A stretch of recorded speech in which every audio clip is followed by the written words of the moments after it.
Good morning, students. Welcome to our e-learning class. Students, today in this video, we are going to continue the theme 5 from book 2 of Indian history of class 12. So, our theme 5 was through the eyes of travelers, and from this theme today we are going to cover the following topics. These are the following topics. I am reading, listen carefully. Al-Biruni and the Sanskrit tradition, overcoming barriers to understanding.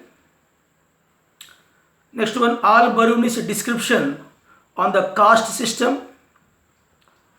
Next, Ibn Battuta and the excitement of unfamiliar, the coconut and the palm, Ibn Battuta and Indian cities,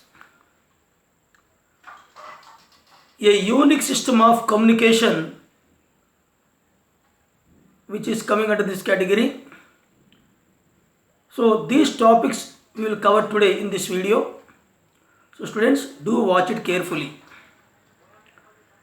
Our first topic is Al-Biruni and the Sanskritic tradition. In that, the subtopic is overcoming barriers to understanding.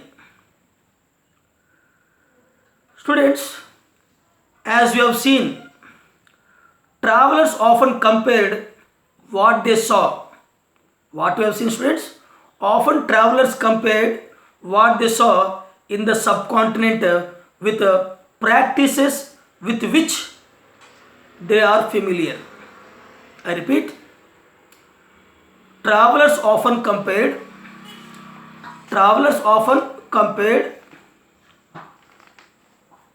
what they saw in the Indian subcontinent with practices with which they were very much familiar. Each traveler adopted a distinct strategy, or I can say each traveler adopted a distinct strategies to understand what they observed. Here, Al-Biruni, for instance, was aware of problems.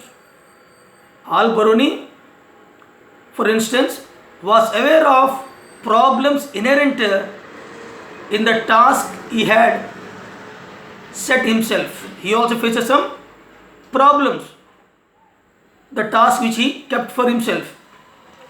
He discussed several barriers. That he felt obstructed, or I can say obstruction for understanding. He felt obstructed in understanding in that one. I repeat once again, Al-Biruni, for instance, was aware of the problems inherent in the task he had set himself. He discussed several barriers that he felt obstructed understanding. Among those, the first amongst themselves was the language problem. He faced the language problem. According to Al-Biruni, or according to him, Sanskrit, the language Sanskrit, was so different from Arabic and Persian. The language Sanskrit was so different from the languages of Arabic and Persian that ideas and concepts could not be easily translated from one language into another. He felt Sanskrit language is very, very difficult to understand, and he found it is difficult to translate Sanskrit works into Arabic and Persian. So this is the first problem he faced.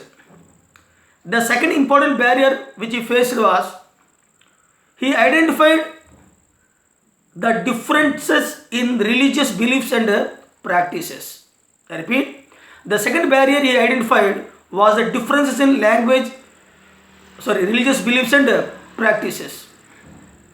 The self-absorption and consequent insularity of the local population, according to him, constituted the third barrier.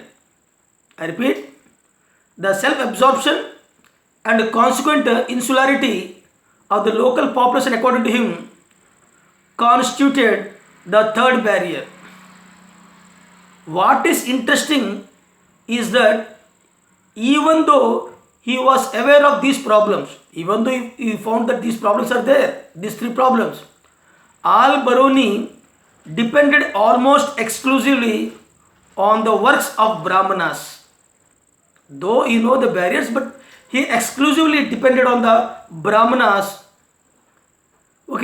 often citing passages from the Vedas, the Puranas, the Bhagavad Gita, the works of Patanjali, the Manusmriti, etc., to provide an understanding of Indian society. I mean, he took the help of the Brahmanas' texts, Vedas, Puranas, Bhagavad Gita, works of Patanjali and Manusmriti to understand the Indian society. Now we move to our second topic, that is Al-Biruni's description of the caste system. Caste system was there at that time. So, how he described the caste system? Okay, students. Now, Al-Biruni tried to explain the caste system by looking for parallels in other societies. He compared our society with other societies, what is going in other societies. So Al-Biruni tried to explain the caste system by looking for parallels in the other societies. He noted that in ancient Persia, four social categories. In ancient Persia also, there were four social categories recognized, like those of knights. We have studied in class 11, knights, KNHSTS, knights, and princes, first category, monks, fire priests and lawyers, physicians, astronomers and other scientists, and finally peasants and artisans. So these are the categories. I repeat, he compared the caste system with other societies, like societies of Persia. In ancient Persia also, there are four social categories which were recognized as knights and princes, which include monks, fire priests and lawyers, physicians, astronomers and other scientists, finally the peasants and artisans. Al-Biruni attempted to suggest that the social divisions were not unique to India. I repeat, he attempted to suggest that social divisions were not unique to India. At the same time, he pointed out that within Islam, all men were considered equal. I mean, in our Indian society, all are not equal. Our Indian society never considered all are equal. But in Islamic religion or Islam, all men are considered equal, differing only in their observance of piety. Piety. So same thing he described. Next one. In spite of his acceptance of the Brahmanical description of the caste system, Al-Biruni disapproved of the notion of pollution. Students, this sentence is very, very important. I repeat, in spite of his acceptance of the Brahmanical description of the caste system, Al-Biruni disapproved of the notion of pollution. I mean, like untouchability, etc. He remarked that everything which falls into a state of impurity. He remarked that everything which falls into a state of impurity strives and succeeds in regaining its original condition of purity. The sun cleans the air. The sunlight always cleans the air. Okay. And the salt in the sea prevents. The salt in the sea. This paragraph is very, very important. The salt in the sea water, or I can say, the salt in the sea prevents the water from becoming polluted. See how natural. The pollution in the air will be prevented by sunlight, sun rays, and the salt in the sea helps in preventing the pollution of seawater. If it were not so, suppose if this will not happen, insisted Al-Biruni, life on earth would have been impossible. Suppose if these things are not happened, then life is very difficult to be exist on the earth. The concept of social pollution, intrinsic to the caste system, was according to him contrary to the laws of nature. He said that this caste system was against the law of nature. He opposed. So you can see in the textbook, one box information is given, the system of Varnas. Okay. Now another continuing, as we have seen here, seen in that box, Al-Biruni's description of the caste system was deeply influenced by his study of normative Sanskrit text.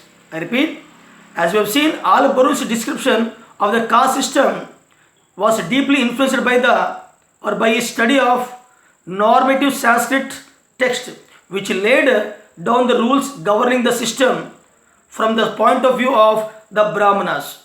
However, in real life, the system was not unique as rigid, or I can say not quite as rigid. Rigid means what? Which cannot be changed. For instance, the categories were often expected to provide inexpensive labor to both the peasants and jamidars. In other words, while they were often subjected to social oppression, they were included within economic networks. So this topic is clear, students. Now we will move to another one, that is Ibn Battuta and the excitement of unfamiliar. Ibn Battuta and the excitement of unfamiliar. Let us see what was unfamiliar to Ibn Battuta. Ibn Battuta travelled extensively through these lands. Many lands he travelled yesterday. In the previous video I told you. Ibn Battuta travelled extensively through these lands, visiting sacred shrines, spending time with learned men. He always spent a lot of time with the learned men. He went to the sacred shrines places. He spent nights and days with the learned men and rulers, often officiating as Qazi. Qazi. And enjoying the cosmopolitan city of urban centers. He always enjoyed the cosmopolitan culture. City life. Okay. Culture of urban centers where people always used to spoke Arabic, Persian, Turkish and other languages. Shared ideas, information and anecdotes. This also he learnt. Now coming to the coconut and the pan.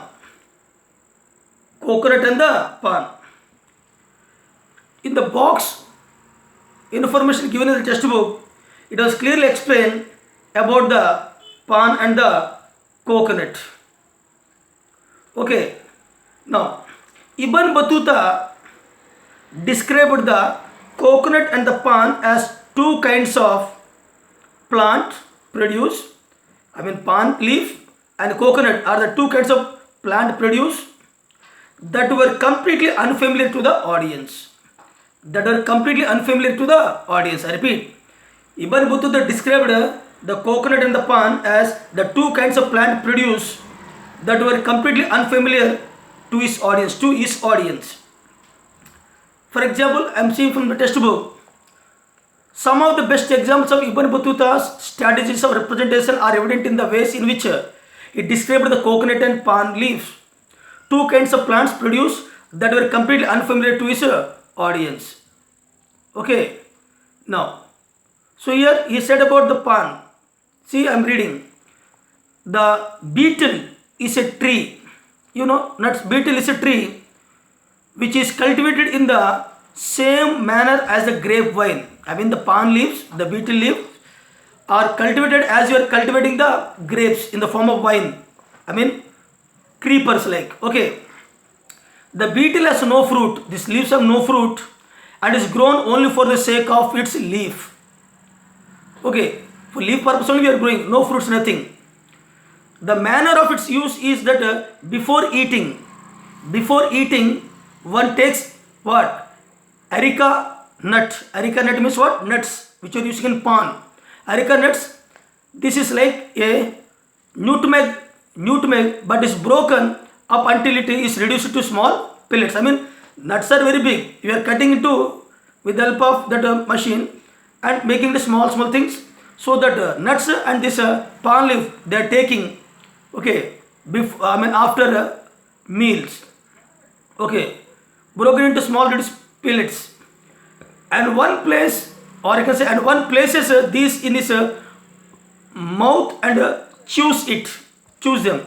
Then it takes the leaves of beetle, put a little chalk on it. I mean, chalk means what? Here chuna lagana on that leaf of the palm on them and masticates them along with the beetle. Okay, so in this way people are eating. I mean, you know, many people are eating this palm after their meal for what? Better digestion, mouth freshing, etc. etc. Now, Ibn Battuta in Indian cities. Ibn Battuta found cities or Indian cities in the subcontinent full of exciting opportunities. Our Indian cities are what? Full of opportunities. Okay, for those who had the necessary drive, resources and skill. I mean, those who are having skills, talent. For such people, our Indian cities are providing full of opportunities. And Indian cities were densely populated and prosperous. Indian cities are densely populated and prosperous, except for the occasional disruptions caused by the wars and invasions. Whenever there is wars and invasions, at the time the peace will be disturbed. But otherwise, Indian cities are what? Very prosperous and densely populated. Only during the time of wars and these invasions, some disruptions, some problems are taking place. Ibn Battuta described one of the city here, that is Delhi. Ibn Battuta described Delhi as a vast city. He described Delhi as a vast city, okay, with a great population. Today also, it is the most populous union territory in our country, India. So he described the Delhi city with a great population, the largest in India. Okay, the largest in India. That's why it is the capital of India. Daulatabad in Maharashtra also he described. Daulatabad, the place in Maharashtra, Daulatabad. For some time it was the capital of India during Muhammad bin Tughlaq. Okay, was no less and easily rivaled Delhi in size. I mean, Daulatabad could equally, compete with the Delhi city at that time. Daulatabad and Delhi both are nearly same. Because see, Daulatabad remained capital for some time, small time being, during what? That Muhammad bin Tughlaq time. So that's why Delhi and Daulatabad both are nearly competing each other in cities. Now, the bazaars, markets. The bazaars were not only places of economic. General bazaar means what? Where the transaction taking place, buying and selling is taking place, business carried out. Okay. So bazaars were not only places of economic transactions, but also the hub of social and cultural activities. So at that time, bazaars are not only meant for economic transactions, but they are also considered as what? Social and cultural hub of social and cultural activities. Most bazaars had a mosque. Every bazaar is having a mosque and a temple. A temple is there in the bazaar. A mosque is there in the bazaar. In some of them, at least spaces were marked for public performances. In that bazaar, I told temples and mosques are there. So within the mosque and within the temple nearby, there is a vast space was there for what? public performances by dancers, musicians and singers. Dancers, musicians and singers. Now moving to our next topic is last one, a unique system of communication. What type of communication we followed at that time in our Indian cities? Okay, what type of communications? So let us see what Ibn Battuta described. Ibn Battuta was also amazed. He was amazed by the efficiency of postal system. At that time also postal system was there. Okay, so Ibn Battuta was also amazed by the efficiency of the postal system, which allowed merchants to not only send information and remit credit across along the distances. I mean, merchants are sending their goods. So to collect the amount or to remit the amount, I mean collecting amount or giving amount. So this also done along with what? Sending messages. Remitting, I mean money, sending information. For these purposes they used what? This postal system, which was very much efficient. I mean this information was sent to distant places, but also to dispatch goods. I mean not only sending information, dispatching goods and also remitting and collecting money. Goods required a short notice. Okay, the postal system was so efficient that while it took 50 days, at that time it is 50 days, I repeat, the postal system was so efficient that while it took 50 days to reach Delhi from Sindh. From Sindh, if you want to come to Delhi, it took 50 days. Okay, generally took 50 days. The news reports of spies, I mean secret agents, the news reports of the spies would reach the Sultan through the postal system in just 5 days. Just imagine. Generally the distance from Sindh to Delhi, it took 50 days. But the system was so efficient that the spy system, within 5 days the information from Sindh to Delhi, it used to, I mean, reach to the Sultan of Delhi. It shows that how efficient the communication system was there at that time. So students, today we have covered all these topics. So this is the end of this video. We will come up with some other topics from the same theme in another videos. Till then, take care.